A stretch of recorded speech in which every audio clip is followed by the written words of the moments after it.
ملائكته يصلون على النبي يا أيها الذين آمنوا صلوا عليه وسلموا تسليما اللهم صل على سيدنا مولانا محمد وعلى آل سيدنا مولانا محمد اللهم صل على سيدنا مولانا محمد وعلى آل سيدنا مولانا محمد সম্মানিত উপস্থিতি আসসালামু আলাইকুম ওয়া রাহমাতুল্লাহ। আল্লাহ তাআলার দরবারে শুকরিয়া আদায় করছি যে মহান আল্লাহ সুবহানাহু ওয়া তাআলা পবিত্র মাহে রমজান মাস, একটি মাস, মহান রব, মহান খলিক ও মালিক দয়া করে, মায়া করে, মেহেরবানি করে পবিত্র মাহে রমজান মাসে রোজা পালন করার পরেই আল্লাহ তাআলা ঈদুল ফিতরের মাঠে আমাদেরকে ভালো মন মানসিকতা ও সুস্থ অবস্থায় বাড়ি থেকে হাঁটি হাঁটি পা পা করে ঈদুল ফিতরের মাঠে আসার জন্য আল্লাহ তাআলা তৌফিক দান করেছেন। এর জন্য মহান রব দয়ালু মহান আল্লাহ তাআলার দরবারে প্রাণ উজাড় করে দিয়ে মহব্বতের সাথে, ভালোবাসার সাথে আমরা সকলে শুকরিয়া আদায় করি। সকলে বলি আলহামদুলিল্লাহ, জোরে বলি আলহামদুলিল্লাহ।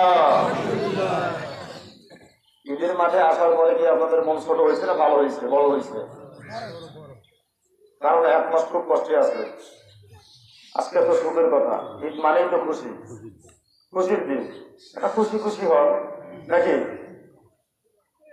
জোরে বলবেন আলহামদুলিল্লাহ।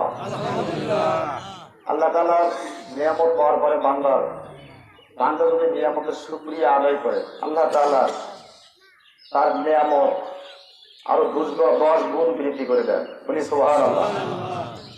দরুদ সালাম বিশ্ব নেতা, বিশ্ব নবী, বিশ্ব মানবতার মুক্তির দূত, উম্মত দরদি নবী, উম্মত পাগল নবী সাইয়েদনা জনাবে মুহাম্মদ রাসূলুল্লাহ সাল্লাল্লাহু আলাইহি ওয়াসাল্লামের উপরে। সম্মানিত হাজিরিন, ঈদুল ফিতরের মাঠে আমরা উপস্থিত হয়েছি। ঈদ তো তাদের জন্য, ঈদ মানে খুশি, খুশি তাদের জন্য যারা এই ঈদের খুশিতে উপস্থিত হয়েছে, খুশি করার জন্য, খুশি হয়ে যারা এই ঈদকে খুশি মনে করে পুরো রমজান মাস রোজা বিরত অর্থাৎ রোজা পালন করেছে, তার সাথে যে অন্যান্য যে ইবাদতগুলো, হুকুমগুলো আছে, যে যথাযথভাবে সুন্দরভাবে মনোযোগী হইয়া, মনোযোগ সহকারে, সন্তুষ্ট চিত্তে, আনন্দের সাথে, ভালোবাসা মহব্বতের সাথে যে ব্যক্তি গোটা রমজান মাস নিজেকে বিলিয়ে দিয়েছিল আল্লাহ তাআলার কুদরতি কদমে, তাদের জন্য আজকে খুশি। এই ঈদুল ফিতর কারোর জন্য খুশি, কারোর জন্য আবার দুঃখেরও, তাদের জন্য দুঃখ যারা এই ঈদুল ফিতরের খুশিকে কেন্দ্র করে পবিত্র মাহে রমজান মাসকে অবহেলায় কাটিয়ে দিয়েছে। ঠিক মতন নামাজ কালামও পড়ে নাই, রোজাও ঠিক মতন পালন করে নাই, নামাজের সময় নামাজের ধার ধারে নাই, বাজারে ঘুরে ফিরে করেছে, কাম কাজ নিয়ে ব্যস্ত। অনেক লোক আছে কাজ করে জমিনে, তারপরে হুজুর রোজা করি কেমনে? এখন রোজা যদি করি কাজ করা লাগে, কাজ করলে রোজা করতে পারি না, বৌসা পারি দিয়ে, তাই কপাল পড়া।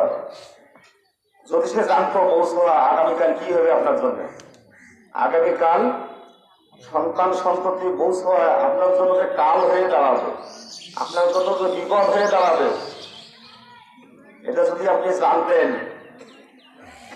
তাহলে পৌঁছার জন্য এতটা পড়ার প্রয়োজন মনে করতেন না।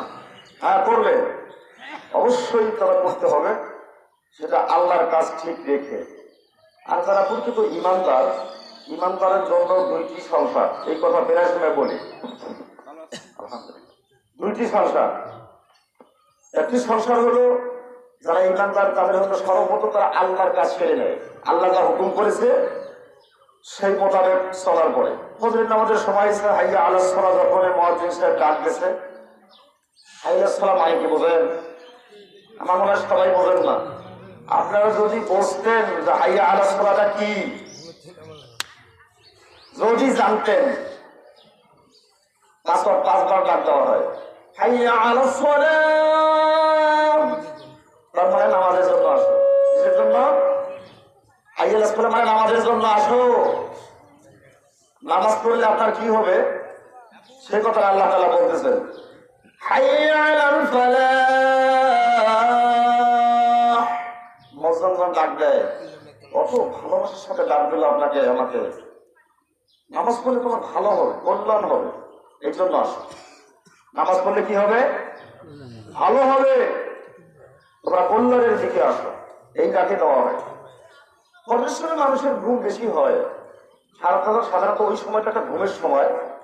এই জন্য মুয়াজ্জিন সাহেব ডাক দেয় একটা মধুর স্বরে, মধুর সুর দিয়ে ডাক দেয়, আসসালাতু খায়রুম মিনান নাওম। দেখে না ডাকতেছে কত মধুর ডাকতেছে। ভাইজান অলসতা থাকতেই পারে, শারীরিক সমস্যা থাকতে তো ঘুমের প্রকোপটা হতেই পারে। ঘুমটা কিন্তু আপনি যেভাবে পড়তেছেন এইটা ঘুমের সময় নয়। বোঝানো হচ্ছে যে সময় আপনি ঘুমিয়েছেন এটা ঘুমের সময় নয়, সেটা হলো নামাজের সময়। কিসের সময়? তোমার মাবুদকে, তোমার খালিক ও মালিককে, যিনি তোমার রিজিক দেন, যিনি তোমাকে সৃষ্টি করেছেন সামান্য তোমার পানি দ্বারা। একদিন তোমার কোনো অস্তিত্ব ছিল না, পানি এবং মাটির মধ্যে মিশিয়েছিল, সেই মহান আল্লাহ তাআলা তোমাকে ডাকতেছে এইভাবে যে তোমরা নামাজের জন্য আসো। নামাজ হলো ঘুমের চাইতেও নামাজ উত্তম, ঘুমের চাইতে নামাজ ভালো। আপনার কিন্তু 12টার সময় 1টার সময় ডাকা নাই, এই কথা বলে 12টার সময় কেউ আপনাকে ডাকছে আসসালাতু খায়রুম মিনান নাওম, এখন 2টা বাজে, তাড়াতাড়ি হলো। আল্লাহ এমন সিস্টেম করে দিয়েছেন, একটা সময় রেখে দিয়েছেন যে সময় মানুষের কোনো সমস্যা না হয়, এত সুন্দর করে দিয়েছেন। এই জন্য বলছেন আসসালাতু খায়রুম মিনান নাওম, ঘুমের থেকে নামাজ ভালো, তাড়াতাড়ি ওঠো, উযু ছাড়ো, পায়খানা প্রস্রাব ছেড়ে নামাজের সময় নামাজে চলে যাও। আল্লাহ এইভাবে ডাকার অনুমতি হুকুম দিয়েছেন। আর এইটা শোনার পরেও যদি কোনো ব্যক্তি এটা না করে, ঘুমিয়ে থাকে, এই পাথর একবার ও পাথর একবার, কোথায় লঙ্গি আছে, কোথায় পাজামা ঠিক নেই, কোথায় মাথা মানে সুইটানি মাথা না থেকে পঁয়তাল্লিশ মাথা আছে, তাও হুশ নাই। বুঝছেন? এমন লোক আছে না? নিভর ঘুম। ভাইজান মনে রাখবেন, একদিন এমন ঘুম ধরবে, হ্যাঁ, এই চক্ষু দুটো যখন বন্ধ হয়ে যাবে, এমন বন্ধ হবে আর করবে না, এমন ঘুম আসবে, এমন ঘুম ধরবে, ঘুম ভাঙবে না ভাইজান। আর এই ঘুমটা আসার পরে এমন একটা জায়গায় পৌঁছিয়ে দেওয়া হবে, এমন একটা ঘরে, যে ঘরের দরজা কেউ করবে না। কবি বলেন, মৌত কাছে কুল্লু নাফসিন সারিবুন কবর বাইতিন কুল্লু নাসিন দাখিলুন। ও ভাইজান, মানুষের মৌতের পরে এমন একটা গৃহের ভিতরে ঢুকিয়ে দেওয়া হবে, এমন একটি ছোট সংকীর্ণ সাদৃশ্য ভর্তিতে ভর্তি। একবার যদি এক কাজ যদি হওয়া যায়, দ্বিতীয় কাজটা হওয়া যাবে না। বাইরে দিকে যদি আপনি চলে যান, মাথাটা লাগবে, পা লাগবে, এদিক ওদিক, ডান বামে পা, অর্থাৎ সামনে পিছনে মাথা লাগবে, পা লাগবে। সেদিন আপনি জীবন ধরবেন, আহারে এত ছোট ঘর, কেমনি নড়াচড়া করি, খুব কষ্ট হবে। যে ঘরের বাতি নাই, যে ঘরের সাথী নাই, যে ঘরে উপকার করার মতো কেউ নাই, যখন আপনার ঘুম আসবে এই ঘুমটা আর ভাঙবে না। কবি বলেন মানুষের মুখের পরে মৌত কাছে কুল্লু নাফসিন সারিবুন ওয়ারাবাইতিন কুল্লু নাফসিন দাখিলুন। ওমাইজান যখন মানুষের মৌত হয়ে যাবে, মালাকুল মৌত এসে মানুষের প্রাণ বাহিরে যখন বের করে নিয়ে যাবে, চক্ষু থাকা সত্ত্বেও চোখ খুলতে পারবে না। কান থেকে সত্ত্বেও কান দিয়ে শুনবে না, মুখ থাকা সত্ত্বেও ভাইজান কথা বলতে পারবে না, পা থাকা সত্ত্বেও পা নড়াচড়া করতে পারবে না। কথা কি ভুল বলছি ভাইজান? মানুষ যখন ডেড বডি হয়ে যায়, মানুষ যখন মরে যায়, সুন্দর চকচকে চেহারা নিয়ে শুয়ে আছে, হারে আল্লাহর বান্দা। আসলে বাস্তব কথা, নিজের সম্পত্তি, নিজের টাকা পয়সা সবকিছু বিছানার নিচে রাখছে। টাকা পয়সা বিছানার নিচে উঠে যায়, হাত দিয়ে দেবে এবং কাউকে বলবে বাবারে অমুক জায়গার মধ্যে টাকাটা আছে, আমার কাছে নিয়ে এসে দে। এটা বলতে পারবে কেউ? এত সুন্দর সোনার বাড়িঘর, স্বর্ণ দিয়ে নির্মিত, স্বর্ণ কমল তৈরি করলেন ভাইজান, কিন্তু কই থাকতে তো পারলেন না। থাকার কিন্তু এটা আসলে জায়গা নয়। থাকতে পারবেন কেউ? কাউ এটা থাকার জায়গা নয়। এই দুনিয়াকে আপনি যতই ভালোবাসেন না কেন, যতই মহব্বত করেন না কেন, এই দুনিয়া আপনার শত্রু। একদিন না একদিন এই দুনিয়া আপনাকে ধাক্কা দিয়া মাটির নিচে ফেলিয়ে দেবে। সেদিন আপনাকে কেউ ভালো করার জন্য, উপকার করার জন্য কেউ আসবে না। বউ আসবে না, সওয়াল সন্তান আসবে না, বন্ধু বান্ধব কেউ আপনাকে যাবে না, কোনো উপকার করতে পারবে না। একমাত্র উপকার হবে ওই কাজে যখন আসসালাতু খায়রুম মিনান নাওম, এইভাবে ডাক দেয় ঘুমের চাইতে নামাজ ভালো। এইভাবে যখন আপনাকে ডাক দেওয়া হবে ভাইজান, ঘুম যখন ভেঙে যাবে, আপনি চোখ ঘুষতে মাথাটা ঢুলাঢুলি করতেছে, শরীর ঢুলাঢুলি করে ঘুমটাকে কিন্তু করলে, এটা অবস্থা অতিক্রম করে আপনি যদি মসজিদের দিকে যান, যতবার কদম ফেলাবেন প্রতিটি কদমে কদমে আল্লাহ তাআলা 10টি করে নেকি দান করবেন। বলি সুবহানাল্লাহ।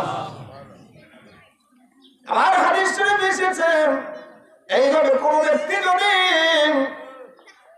ঘুরে যদি কোনো ব্যক্তি যখন ঘুম ভেঙে যায়, আমি হাদিসের মধ্যে এই কথাটা দেখছি, হযরত আব্বাস রাদিয়াল্লাহু তাআলা ওই কথাটা বলেছেন, আল্লাহ রাসূলের কাছে আমি শুনেছি, কোন আল্লাহর বান্দা যদি ঘুম থেকে যখন জাগনা পায়, জাগিয়ে যায়, সে বিছানা থেকে উঠুক বা না উঠুক, এমন অবস্থায় যখন ডান দিকে করোট ফিরাবে, লা ইলাহা ইল্লাল্লাহু ওয়াহদাহু লা শারীকা লাহু লাহুল মুলকু ওয়া লাহুল হামদু ইহয়ী ওয়া ইউমীতু ওয়া হুয়া আলা কুল্লি শাইইন কাদির, সুবহানাল্লাহি ওয়া বিহামদিহি সুবহানাল্লাহিল আযীম ওয়া বিহামদিহি আস্তাগফিরুল্লাহ রাব্বি মিন কুল্লি যামবিন ওয়া আতুবু ইলাইহি।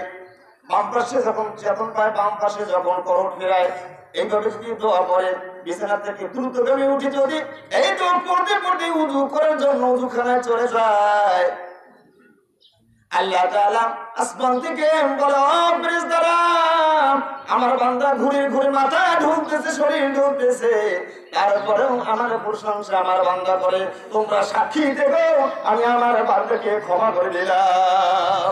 ও ভাইজান, সন্তান সন্ততি জমাজমি কোনো কাজে আসবে না ভাইজান, যাই করেন না কেন। আমি আপনাদের বলতেছিলাম যে ভাইজান, এই ঈদের দিন অন্তর পবিত্র মাহে রমজান মাস চলে গেল। এই মাহে রমজান মাস চলে গেল অত্যন্ত ভালোবাসা মহব্বত নিয়ে, বন্ধু হিসেবে আপনাদের কাছে আমাদের কাছে এসেছিল, অথচ আমরা বন্ধু হিসেবে এই রমজান মাসটি বিদায় দিতে পেরেছি কিনা তা জানি না।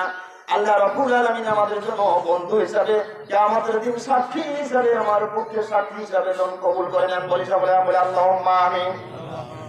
ও বন্ধুগণ, আল্লাহ তাআলা আবার ভালোবাসার ডাক দিয়ে এইভাবে বললেন, বান্দারে, আমি তোমার সৃষ্টি করলাম, আমি তোমার রিজিকের ব্যবস্থা করলাম, আমি ফুটফুটে একটা তোমার স্ত্রী দিয়ে দিলাম, তোমার শাড়ি দিলাম তোমার মনোরঞ্জনের জন্য, তোমার সন্তান সন্ততি দিলাম, তোমার কলিজা জুড়ালো, চোখ জুড়ালো। এই সন্তান সন্ততি বিবি বাল্লা সম্পত্তি টাকা পয়সার মালিক হওয়ার পরে তোমরা কেন কিভাবে তোমরা আমি আল্লাহরে ছেড়ে তোমরা কিভাবে আমি আল্লাহরে বাদ দিয়া অন্যের উপাসনা করো? তোমরা কাফলাতির ঘুমে তোমরা ঘুমিয়ে থাকো। আসলে তুমি যখন তোমার চক্ষু বন্ধ হবে, চক্ষু বন্ধ হওয়ার সাথে সাথে তোমার যখন কবরে রাখা হবে, দরজাটা বন্ধ করে দেওয়া হবে, আর কোনোদিন এই দরজা খুলে কেউ দেখবে না। দেখবি কি কারো কবর দরজা খুলে কেউ দেখে? এমন একটা গৃহ ভাইজান, দরজা ঘর আছে কিন্তু দরজা নাই। উপরে বাঁশের ছাউনি, ডানে মাটি, বামে মাটি, আর বিছানার নিচে মাটি। কত যে বিপদ হবে যদি কারো খবরটা জান্নাতের টুকরা হয়ে যায়। তার কপাল এর চাইতে আর পৃথিবীতে আর বিষয় হয় না। গোটা পৃথিবী যদি বিক্রি করা হয়, তবু ওই জান্নাতবাসী কবরবাসী যে মানুষটা হবে, তবু ওর চাইতে মূল্য আর গোটা পৃথিবী বিক্রি করলে ওর কপালে যা আছে তা দাম হবে না। হবে যদি কেউ কবরটা দিয়ে জাহান্নামের গর্ত হয়ে যায়, গোটা পৃথিবী বিক্রি করে দিতে আপনি চান, তারপরে ওটা আর জান্নাতের টুকরা সম্ভব হবে না। এই জন্য আমি সকলকে অনুরোধ করে বলছি, ভাইজান এখনো বুঝার সময় আছে। দাড়ি পারছে, দাড়ি চুল পারছে, এটা মৃত্যুর নিশানা। কিসের নিশানা? মানুষের মধ্যে পূর্ব মুহূর্তে সিটি দেওয়া হয়। কি দেওয়া হয়? সিটি দেওয়া হয়। কি দাড়ি পাকা সিটি। আবার কিছু মানুষ আছে সিটি ছাড়াই মুখ দেওয়া হয়। পিছনে কিছুটা কারণ আছে। যে ব্যক্তিটা দাড়ি পাকলো, চুল পাকলো, সিটি দেওয়া কোনো সতর্ক হলো না, আল্লাহ তাআলা দাড়ি পাখা ছাড়া কাঁচা দাড়িওয়ালা মানুষকে উঠাইয়া নিয়ে বলতেছে, তোমার ইনজার হয় না, আক্কেল হয় না, তোমার হুঁশ ফেরে না কেন? তোমার দাড়ি পাকছে, সিটি দিলাম মৌতের, আর ওর সিটি এখনো দাড়ি পাকে নাই। যুবক মানুষকে আমি নিয়ে নিলাম, তার কারণ হলো তোমার আক্কেল হওয়ার জন্য আমি এটা করেছি। কথা বুঝছিলাম? তোমার আক্কেল হওয়ার জন্য আমি তোমার পরিবার টুকরো সন্তানকে তোমার কোলা থেকে আমি নিয়ে নিয়েছি। তোমার নাতিকে আমি কিনে নিলাম, তোমার স্ত্রীকে আমি নিলাম, তোমার স্ত্রীর মাথার চুল এখনো পাকে নাই। অনেক মহিলা মানুষ আছে ভাইজান, প্রথম সন্তান গর্ভে ধারণ করেছে, ডেলিভারি হওয়ার আগে অথবা ডেলিভারি হওয়ার সময় দুনিয়া থেকে বিদায় গ্রহণ করেছে। এটা আপনাকে বোঝার জন্য দেওয়া হয়েছে। গতকাল একই বিছানায় আপনি ছিলেন, রাতে একই বিছানায় ছিলেন, আর সন্ধ্যা হতে হতে অথবা সকাল হতে হতে আপনার স্ত্রী দুনিয়া থেকে চলে গেল। একটা পুত্রের সন্তান দুনিয়াতে উপহার দেওয়ার জন্য রেখে দিয়ে আসে, দুনিয়া থেকে বিদায় গ্রহণ করলো। এটা আপনার আক্কেল হওয়ার জন্য দিল যে আজকে আপনার স্ত্রীকে কবরে রেখে আসার পরে আপনার বিছানাটা রেখায় আপনি হাত ডান পাশে দেন নাই, বাম পাশে দেবেন নাই, সামনে দেবেন নাই, পাটা তুলে দেন, কোথায় দেবেন? আপনার স্ত্রী নাই, হয়তো বা পরে একজন আবার আসবে। তার মানে আপনাকে বুঝানোর জন্য এটা দেওয়া হয়েছে। এই জন্য আল্লাহ তাআলা মুহাম্মদের ডাক দিয়ে বলছেন, এই ভুলগুলো দেওয়ার পিছনে কারণ আল্লাহ তাআলা বলেন, ও বান্দারে তোমরা আমাকে স্মরণ করো, ফাযকুরুনি আযকুরকুম ওয়াশকুরুনি ওয়ালা তাকফুরুন। বলি সুবহানাল্লাহ। আল্লাহ তাআলা ভালোবাসার ডাক দিয়া বলতেছেন এইভাবে, বিশ্ববাসী মানুষদের তোমরা ভালোভাবে মন লাগাইয়া কান লাগাইয়া মনোযোগ সহকারে শ্রবণ করো। সেটা হলো, আমি তো সৃষ্টি করেছি। আল্লাহ কি করেছে? আমাদের সৃষ্টি করে নাই। তাহলে বলছেন, আমি যদি তোমাদের সৃষ্টি করে থাকে, এই আক্কেলটা যদি তোমাদের থাকে, তাহলে তোমরা কাজ করো, কাজ করুনি, তোমরা আমাকে স্মরণ করো। কি করো? তোমরা আমাকে স্মরণ করো, আজ করকুম, আমিও তোমাদের স্মরণ করবো। বলি সুবহানাল্লাহ। এটা কোরআন দিয়ে আল্লাহ সুন্দরভাবে ডাকতে বলছেন, আজ করুনি, তোমরা আমাকে স্মরণ করো, আজ করকুম, আমিও তোমাদের স্মরণ করবো। তার মানে যে বান্দা আল্লাহকে স্মরণ করে, আল্লাহ তাআলা তাকে স্মরণ করে। এই স্মরণ করাটা কি জিনিস? তার মানে আপনি সকালবেলা উঠবেন, লা ইলাহা ইল্লাল্লাহ, আল্লাহ আল্লাহ আল্লাহ, এটাই শুধু নয়, স্মরণ করার অর্থ হলো আল্লাহ তাআলা যা হুকুম করেছেন, এই হুকুমগুলো কোনোভাবে আদায় করার নামই হলো স্মরণ করা। এক কথায় বুঝাতে চেষ্টা করলাম, বুঝতে পারছি কি? আল্লাহ তাআলা যা হুকুম করেছেন, মানুষের জন্ম থেকে শুরু করে আর কাঁধে ওঠা পর্যন্ত, কাঁধে মানুষের কাঁধে উঠা পর্যন্ত, এই সময়ের ভিতরে অর্থাৎ মৃত্যুর সময় পর্যন্ত যে সময়টা আল্লাহ তাআলা দিয়ে দেবেন, এই সময়টা নিজের কোনো পছন্দ মোতাবেক যেমন পরিচালনা করতে পারবে না। আল্লাহ তাআলা যা হুকুম করেছেন আল্লাহ তাআলার পছন্দ অনুযায়ী আপনার জীবন পরিচালিত করতে হবে। না হলে আল্লাহ তাআলা এই কথা বললেন যে বান্দা আমাকে স্মরণ করে না আমিও তার স্মরণ করি না।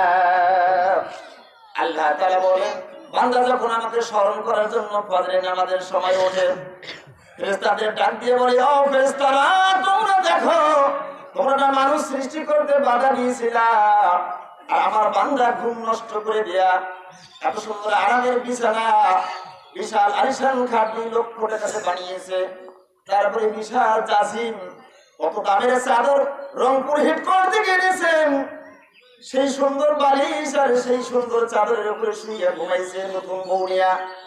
এই নতুন বইয়ে গলা ছেড়ে দিয়া হাত ছড়ে দিয়া এই আমার বান্দা দেখো আমার মসজিদের দিকে দাবিত হচ্ছে, দৌড়ে দিছে, তোমরা সাক্ষী দেখো আমি আমার বান্দারে মাফ করে দিলাম। ভাইজান, মানুষের সবচেয়ে বড় দুঃখের সময় বিপদের সময় হলো ওই সময়। মা আয়েশা সিদ্দিকা রাদিয়াল্লাহু তাআলা আনহা বলেন, ও আল্লাহর নবী, মানুষের সবচেয়ে বিপদের সময় কোনটা আপনি আমাকে একটু বলেন।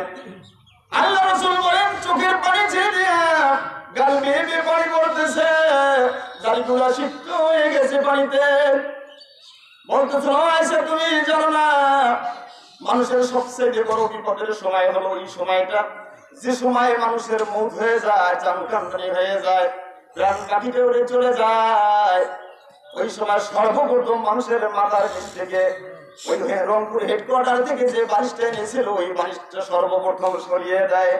যখন এই বালিশটা সরানো হয় সঙ্গে সঙ্গে ওই ব্যক্তির চিৎকার দিয়ে বলে, মৃত্যু ব্যক্তি শুধু মানুষ আর জিন ছাড়া গোটা পৃথিবীর যত প্রাণী আছে সব শুনতে পায়, সকলে কান দিয়ে শুনবে, কিন্তু মানুষ আর জিন শোনে না।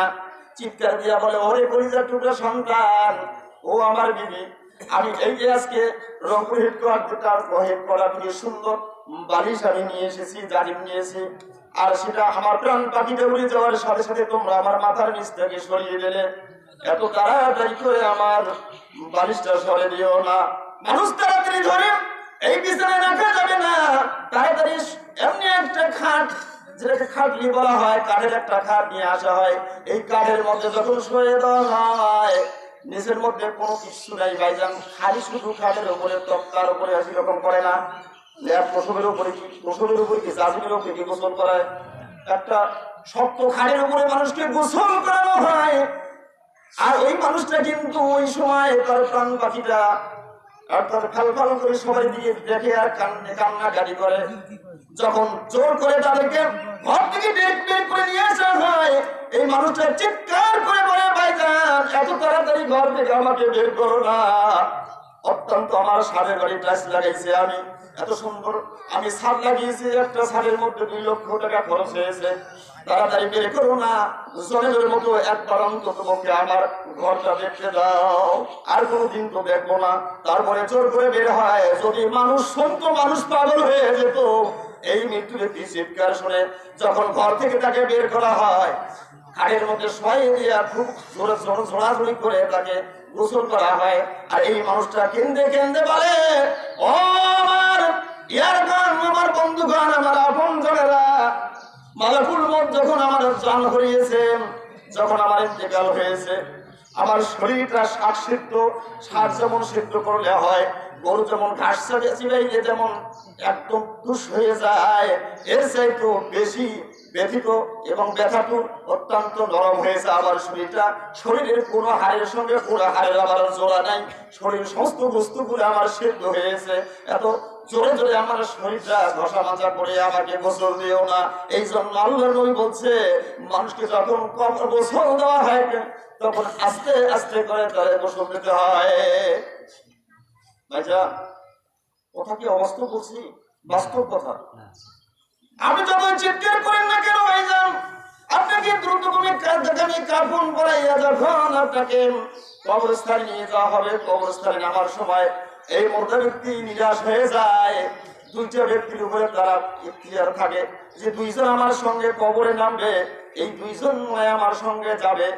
কিন্তু যখন কবরে রেখে যখন কিবলা মুখে যখন মুখটা করে দিয়া হাতলা উপরে দেওয়া হয়, আস্তে করে একজন উঠে পরে আর একজন উঠে, তখন এই মানুষটা হাত পা ধরে চিৎকার করে কান্দে। ভাইজান হাদিসের ভিতরে সম্পূর্ণ হাদিস থেকে কথাগুলো বলছি বলে, ও বন্ধুগণ, আমি এতক্ষণ পর্যন্ত আশা করেছিলাম তোমরা আমার সঙ্গে থাকবে, কিন্তু আজকে আমাকে নিচ্ছ করে তোমরা সবাই উঠলে।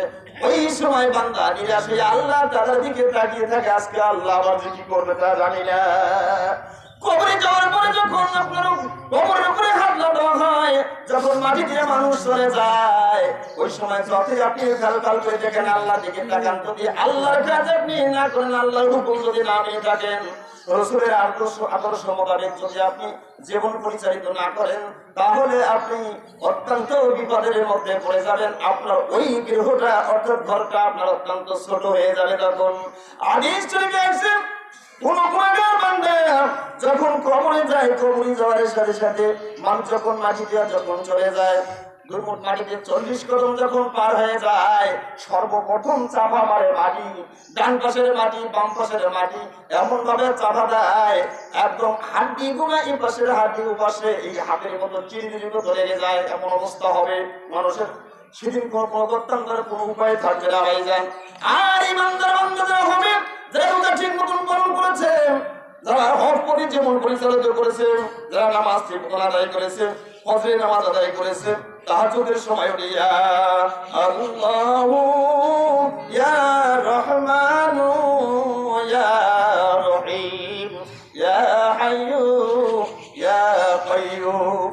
তাহাজ্জুদের নামাজের সময় যখন উঠে বান্দা উঠে, যখন এইভাবে আকাশের দিকে তাকিয়ে হাত উঠে বান্দা হাত উঠে যখন চোখের পানি ঠিক করে ছেড়ে দেয়, আল্লাহ তাআলা বলেন, ও ফেরেশতা তুমি তাড়াতাড়ি চলে যাও, ওই চোখের পানি কোনো মুছতে দিও না, পানিতে পড়তে দিও না, ওই চোখের পানিগুলো একটা ড্রামের মধ্যে, হুমির ড্রাম আছে না, একটা বোতলের মধ্যে রেখে দাও। এই পানি আমার বান্দার জন্য আসরের ময়দানে জাহান্নাম থেকে বাঁচাইয়া জান্নাতের ব্যবস্থা হয়ে যাবে। বলি সুবহানাল্লাহ। তাহলে চোখের পানির কত দাম। এই জন্য বলছো ভাইজান, আমরা দুনিয়াতে খুব হাসি, হা হা হা হা করে হাসি, আসলে এটা জায়েজ নাই। অনেক মানুষকে দেখি, যেহেতু আল্লাহ তাআলা বলছেন ফালিয়াদহাকু কালিলাও ওয়ালিয়াবকু কাসীরা, তোমরা কম করে হাসো, বেশি করে কান্দো। এই দুনিয়াটা আসলে বেশি হাসার জায়গা নয়। আল্লাহ রাসূল যখন হাসতেন, মুস্কি হাসি দিতেন, শুধু দাঁতের কোনো সামন দেখা যাইতো, সম্পূর্ণ দাঁত দেখা যাইতো না। আর আমরা মনে হয় এত উল্লাস হয়েছে, হাসতে হাসতে হাসতে জমিয়ে পড়ে যাই। আমি একটা মানুষকে দেখছি হাসতে হাসতে হাসতে হাসতে হা করা অবস্থায় এসে চলে গেছে। কোরবান আছে আমার সম্মানিত হাজিরিন। এই জন্য আল্লাহ তাআলা বলেন, ও বান্দারে, যখন বান্দাকে কবরে রাখা হবে, কবরে রাখার পরে যখন মনকার নকির চলে আসবে, মাটি চতুর্দিকে চাপা দেবে, চাপা দেওয়ার সঙ্গে সঙ্গে নামাজ দাঁড়াবে, দান সদকা দাঁড়াবে এবং হজ দাঁড়াবে, যাকাত দাঁড়াবে, চতুর্দিকে ঘেরাও করে কবর ঘেরাও করে থাকবে। যখন প্রশ্ন করা হবে, ওই ব্যক্তির আড়াহাড়ি চাপ লাগবে না, আর অক্ষত অবস্থায় কবরের ভিতরে সে ব্যক্তিটা থাকবে। যখন থেকে মনকার নকির সে জিজ্ঞাসা করবে, মান রব্বুকা, তোমার আল্লাহকে, ওমান নাবিয়ুকা, তোমার নবীকে, ওমা দীনুকা, তোমার দিন কি। যখন এই কথা জিজ্ঞেস করবে ভাইজান, আপনি যদি আমলের ভিতরে থাকেন, আরবি জানেন বা না জানেন, প্রশ্ন সেটা না, আপনার মুখ থেকে অলরেডি বের হয়ে যাবে আমার রব হলো আমার আল্লাহ, যিনি আমার রিজিক দাতা, যিনি আমাকে রিজিক দিয়েছে, যিনি আমাকে হেফাজত করেছে, যিনি আমাকে সম্মান দিয়েছে, ইজ্জত দিয়েছে, ধন সম্পদ সন্তান সন্তান দিয়েছে, সুন্দরী স্ত্রী দিয়েছে, সেই আল্লাহই তো আমার আল্লাহ। রব্বি আল্লাহ, আল্লাহু আকবার। যদি আপনি ইসলামী দিনের উপরে জীবন পরিচালিত করেন, তাহলে নিঃসন্দেহে আপনি বলতে পারবেন আমার ইসলাম দিন হলো আমার ইসলাম, আপনার মুখ থেকে বের হয়ে আসবে। আর যদি আপনি আপনাকে জিজ্ঞেস করতে তোমার নবীকে, যখন এই কথা বলা হবে, তখন আপনার মুখ থেকে বের হয়ে আসবে আলা মুহাম্মাদুর রাসূলুল্লাহ সাল্লাল্লাহু আলাইহি ওয়াসাল্লাম। হাদিস শরীফে আছে যে আল্লাহ রাসূলকে এই কবর থেকে শুরু করে মদিনাতুল মুনাওয়ারায় আল্লাহ রাসূল যেখানে শুয়ে আছে, ওই জায়গা পর্যন্ত তার একটা রাস্তা করে দেওয়া হবে। যেমন টিভিতে মানুষ দেখতে পায় আমেরিকায় কি হচ্ছে, এখন বর্তমানে ইসরায়েল কি করতেছে দেখতেছেন না, সামনাসামনি টিভিতে দেখা হয়, সবকিছু দেখা যাচ্ছে, পৃথিবীতে কোথায় কি ঘটতেছে। হাদিস শরীফে এইভাবে আসছে, আল্লাহ রাসূলকে সামনে রেখে মতান্তরে দরজা করে দিতে বলা হবে, ওই মানুষটাকে কি ধমক ছিল। যদি কোনো ব্যক্তি ওই রাসূলের আদর্শ, রাসূল যা করেছেন সেই মোতাবেক, রাসূল যা বলেছেন সেই মোতাবেক জীবন পরিচালিত করেছে, সরাসরি কোনোদিন যদি নাও দেখে থাকে, ওই ব্যক্তিটা বলতে পারবে উনি হলেন আনা মুহাম্মাদুর রাসূলুল্লাহ সাল্লাল্লাহু আলাইহি ওয়াসাল্লাম, উনি আমার নবী। কবর শান্তি জায়গা হয়ে যাবে, কবর শান্তি যাওয়া হবে। আবার এক জায়গার ভিতরে বলা হয়েছে যে যখন একটা মৃত ব্যক্তিকে কবরে রাখা হয়, তখন মুনকার নকিরের আগে রুবাত নামে একজন ফেরেশতা আসে। তারপরে মুনকার নকির কবরে ঢোকে, যখন জিজ্ঞেস করবে তোমার রবকে, তখন ওই ফেরেশতা ডান পাশের ফেরেশতা বলে এই কি জিজ্ঞাসা করতে চাও। হাদিসের কথা, যে ব্যক্তিকে দিন দুনিয়া সম্পর্কে, আখিরাত সম্পর্কে জিজ্ঞেস করা হবে আল্লাহর হুকুম, বলতে আমাদেরকে জিজ্ঞাসা করো, আমাকে জিজ্ঞাসা করো। তার মানে হলো ডান পাশে, ডান হাতে মুক্ত হস্তে দান করেছে, এই দান সেদিন যে দাঁড়িয়ে যাবে। বলি আল্লাহু আকবার। এই জন্য অবশ্যই অপরিহার্য মানুষের দান করা। আসলে আপনার কবরে গেলে এই দান মানুষ রূপ ধারণ করে, ফেরেশতার রূপ ধারণ করে আপনার পক্ষে জবাব দেওয়ার জন্য দাঁড়িয়ে যাবে। মাথার দিকে যখন জিজ্ঞাসা করা হবে, সাথে সাথে কবরের দিকে যখন আসা হবে, কপাল থেকে বের হয়ে আসবে একজন ফেরেশতা, বের হয়ে আসবে, বলবে আমি নামাজ। জিজ্ঞাসা করার প্রয়োজন হলে আমাকে জিজ্ঞাসা করো।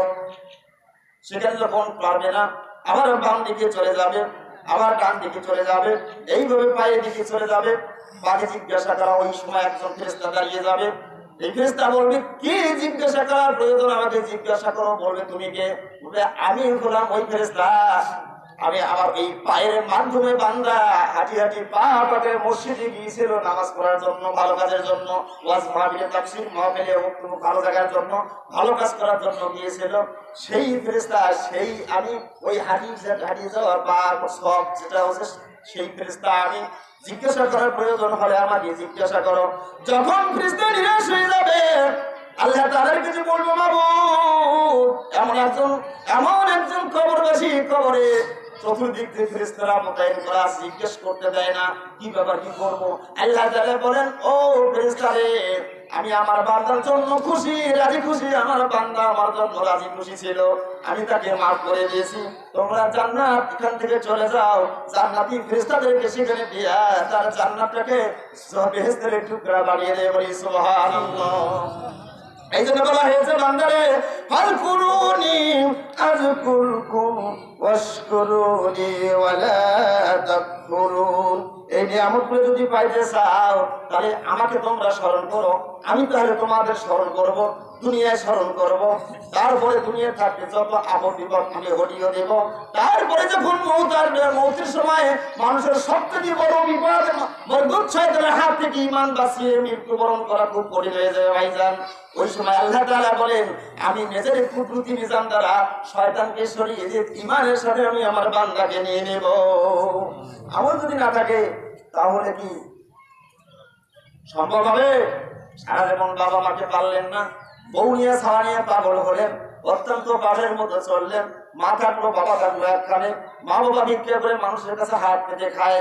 কবে যান শিশুর সময় যখন আপনি ঢাকায় থাকলেন, মায়ের খোঁজ বাপের খোঁজ দিলেন না। শিশু যখন আম্মু মায়ের কথা শুনছে, আজকে জিউ যাইতেছে, আর মনে হয় বেশিক্ষণ নাই, একটা এরকম হয় না? তাড়াতাড়ি আসবেন, এই আর গাড়ি খুঁজি পায় না, গাড়ি আর খুঁজি পায় না। আসিয়ে যে একদিন দুই বেটা আসছে, আর একবার বেটা আসেনি, অতটা মহব্বত নেই, আসিয়ে দেখছে যে করতেছে। এখন রসগোল্লা একটা জিনিস আসছে, মায়ের মুখে দেয়, বাপের মুখে দেয়। ভাইজান বলেন তো মৌতের সময় রসগোল্লা কেন গোটা দুনিয়ার সব ভালো জিনিস মুখে দেন, তাহলে খাইতে পারবে। যতদিন বেঁচে থাকলো ততদিন খাওয়াইলেন না, আর মৌতের সময় রসগোল্লা রসমঞ্জুরি আপনি মুখের মধ্যে দেবেন, এতে কোনো লাভ হবে না। ভাইজান যতদিন পর্যন্ত মা বাবা খাওয়ার উপযোগী খাইতে পারবে, খায় আপনার জন্য দোয়া করবে, তখনই আপনাকে খাওয়াইতে হবে। সারা জীবন আপনি আল্লাহর কাজ করলেন না, রাসূলের কাজ করলেন না, আর মৌতের সময় যদি কালিমার তালকিন দেওয়া হয়,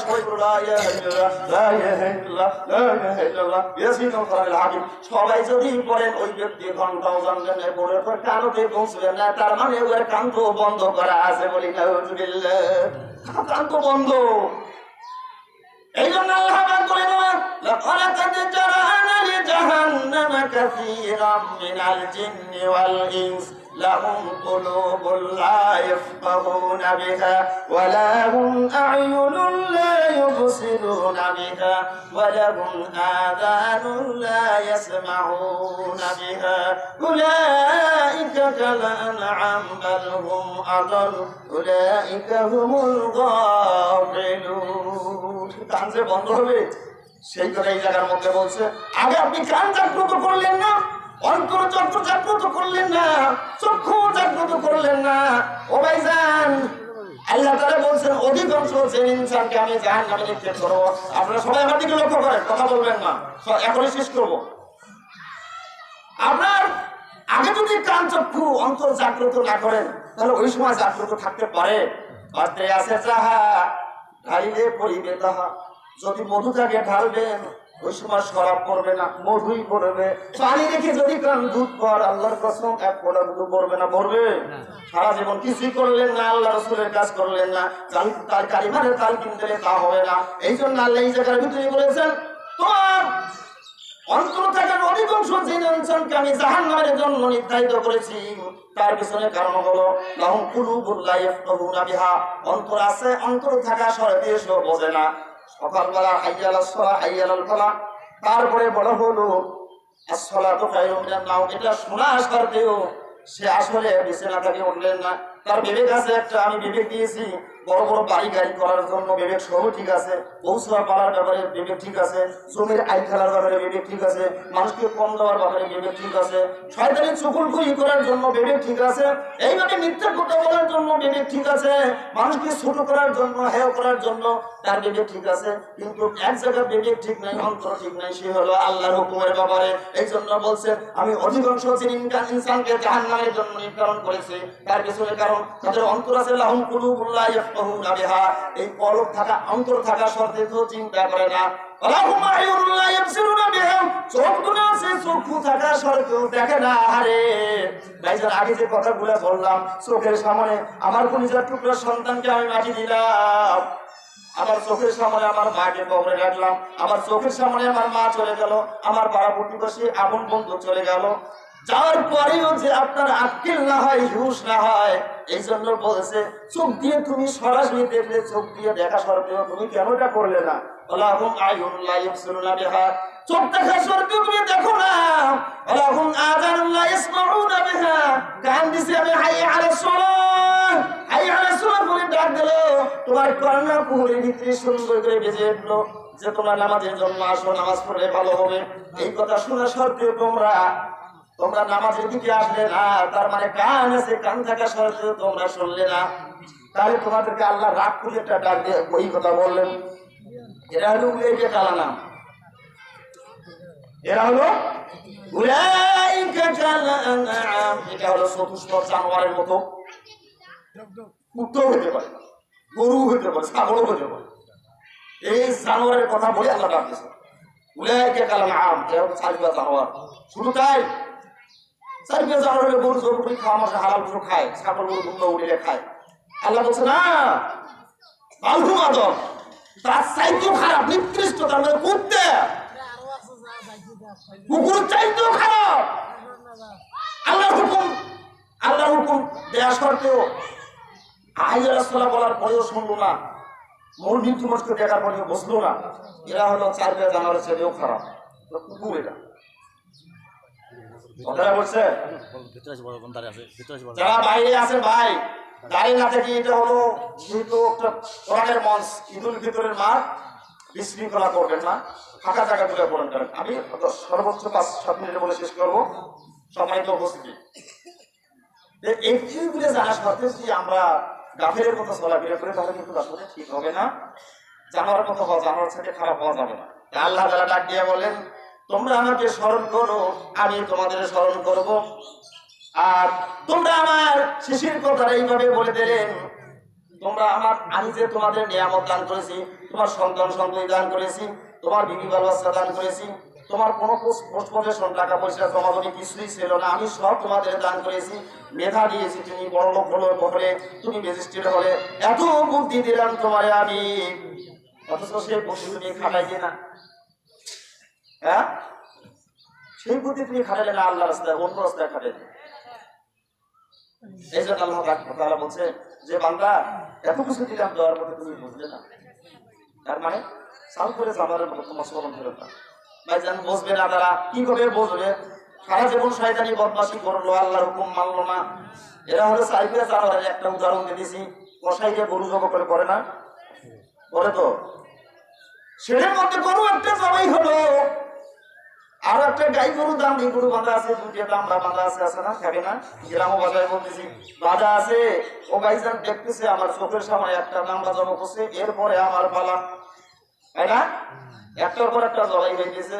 ওই জানোয়ারটা যদি বুঝতো কিছুক্ষণ পরে আমার মালাকুল মত আসবে, ছুরি যেটু ধরে আছে, তাহলে সে কান্দিয়ে বেকুল হয়ে যেত। যেহেতু সে বোঝে না, জানে না, ওর নাম জানোয়ার, এই জন্য এটা দেখা আসলে তো সামনে একটা দামি গরু আছে, গাভী আছে, তার উপরে ছাদ দিয়ে ওঠে, আছে না, উঠে গিয়ে হোটলা, আছে না? এটা হলো চরিত্র। আল্লাহকে না মানলে, রসুলকে না মানলে যেটা হয়, এর অন্তরের ভেতরে অন্তরটা কালি দিয়ে ভরা, চোখ দুটো কালি দিয়ে ভরা, তারপর তার উপর কান দুটো কালি দিয়ে ভরা, ভর্তি করা, এই কিছু শুনবে না। এই জানোয়ারের মতো যতই শুনুক না গান, শোনার পরে ওই কামড়া করে মতো ঘোষ মারবে, ঘটলা মারবে, মারে না, ও ভাইজান এই শুনবে না, ও ভাইজান। এই জন্য বলছে আমি যত তোমাদের নিয়ামত দান করেছি, এই নিয়ামতের শুকরিয়া আদায় করো, ওয়াশকুরুলি, তোমরা আমার নিয়ামতের শুকরিয়া আদায় করো। আর এই বান্দারে আমি তোমাদের জানিয়ে দিতেছি, ওয়ালা তাকফুরুন, আমার সঙ্গে তোমরা কোনো সময় নাফরমানি করো না, নাফরমানি করো না। এত কিছু দিলাম, তারপর তোমরা নিয়মখানি কি করে করতে পারো? তোমরা অন্যের ইবাদত করতে পারো, অন্যের হুকুম জীবন যাপন করতে পারো, কি করে করতে পারলে তোমরা এটা? যেদিন এই কথাগুলো তুলে ধরা হবে, এই চিত্রগুলো যখন তুলে, এই ছবি যখন আজকে যে ছবি হচ্ছে, এই ছবি যখন তুলে ধরা হবে আল্লাহ তাআলার সামনে, তখন জবাবটা কি হবে? ভাইজান কি জবাব দেবেন? একটা জবাব দিতে পারবেন না, কারণ মুখের মধ্যে টেপ মারা হবে, অঙ্ক প্রত্যঙ্গ থেকে কথা আসবে, সাক্ষী দেওয়া হবে। সম্মানিত হাজির, ওলা তাকফুর, তাকফুর তুমি আমার সঙ্গে শরীক করো না। আর তাহলে সবকিছু শুনতে যেটা আমার, তোমরা তোমাকে আমাকে মানতে চাও, তাহলে ওর ধৈর্যের সাথে ইয়া আইয়ুহাল্লাযীনা আমানুস্তাঈনু বিস-সাবরি ওয়াস-সালাহ। কত সুন্দর করে ডাক দিলেন আল্লাহ তাআলা, হে ইমানদারগণ, তোমরা অত্যন্ত ধৈর্য, অত্যন্ত তোমরা আমি আল্লাহর কাছে সাহায্য প্রার্থনা করো, যে বিষয়ে করো প্রার্থনা আমার কাছে প্রার্থনা অত্যন্ত ধৈর্যের সাথে প্রার্থনা করো, এবং নামাজের মাধ্যমে তোমরা যখন সাহায্য আল্লাহর কাছে অত্যন্ত ধৈর্য সাথে তোমরা নামাজের মাধ্যমে আল্লাহ তাআলার কাছে সাহায্য প্রার্থনা। আর সাহায্য প্রার্থনা চাওয়া, আল্লাহর কাছে চাওয়ার পর একটাই রাস্তা, সেটা হলো নামাজ। কথাটা আমার বুঝলেন? সূরা ফাতিহার ভিতরে সেই কথাগুলো দিয়েছে, সেই কথার দিকে আমি যাবো না। এর ভিতরে সাহায্যের কথা বলা আছে, সবকিছুর কথা বলা হয়েছে, যেহেতু উম্মুল কোরআন, সূরা ফাতিহা বলা হয়েছে, সবকিছু গোটা কোরআন শরীফটার সমস্ত কিছু সূচি হলো সূরা ফাতিহা। বলি সুবহানাল্লাহ। আর যারা নিকটবন্ধ হবে, অভিযান তাদেরকে এইভাবে বলা হয়েছে যে যারা আমার নিকট বান্দা, তাদের পক্ষে আমি আছি, যারা ধৈর্যশীল বান্দা তাদের সঙ্গে আমি আছি। ইয়া আইয়ুহাল্লাযীনা আমানুস্তাঈনু বিস-সাবরি ওয়াস-সালাহ ইন্নাল্লাহা মা'আস-সাবিরিন। যারা ধৈর্যের সাথে আল্লাহর কাছে সাহায্য প্রার্থনা করে নামাজের মাধ্যমে, আল্লাহ তাআলা এই ধৈর্যশীল বান্দাদের সঙ্গে আছেন। বলি সুবহানাল্লাহ। সম্মানিত হাজির, কথাগুলো আমার আর বেশি করার দরকার নেই, জিজ্ঞেস কথা বলছি এটি কিন্তু যথেষ্ট। নাইলে তো কবরের রাত্রিতে আপনাদেরকে অনেক কথা বলছি, কবর কি হবে না হবে, কিভাবে কবর থেকে উঠবে, এই কথাগুলো প্রায় 2 ঘন্টা না 2.5 ঘন্টা পর্যন্ত আমাদের সামনে কথা বলছি। এরপরেও যদি আপনার না বোঝেন, কিচ্ছু করার নাই, ভেজাল, তাহলে ওইটাই হবে, যেটা হবার সেটাই হবে।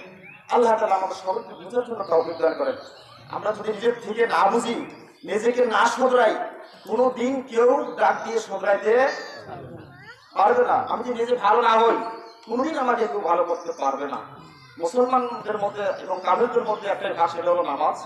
প্রথম আহ্বান আপনাদের জানাবো 5 ওয়াক্ত নামাজ। 5 ওয়াক্ত নামাজের সাথে ইসলামের যে হুকুমগুলো আছে, এই হুকুমগুলো পালন করার জন্য চেষ্টা করব। চেষ্টা আমরা করতেই হবে, অপরিহার্য কর্তব্য। পবিত্র মাহে রমজান মাসের রোজা যেমন খরচ, অপরিহার্য কর্তব্য, এটা করতে হবে। এইভাবে যত হুকুম আকাম আছে সবগুলো মানতে হবে। একটা মুমিন ব্যক্তি যারা হবে, একটা যদি মুস্তাহাবও হয়, এই মোমেন ব্যক্তির জন্য একটা মুস্তাহাব ফরজের মতো, ফরজ সমতুল্য।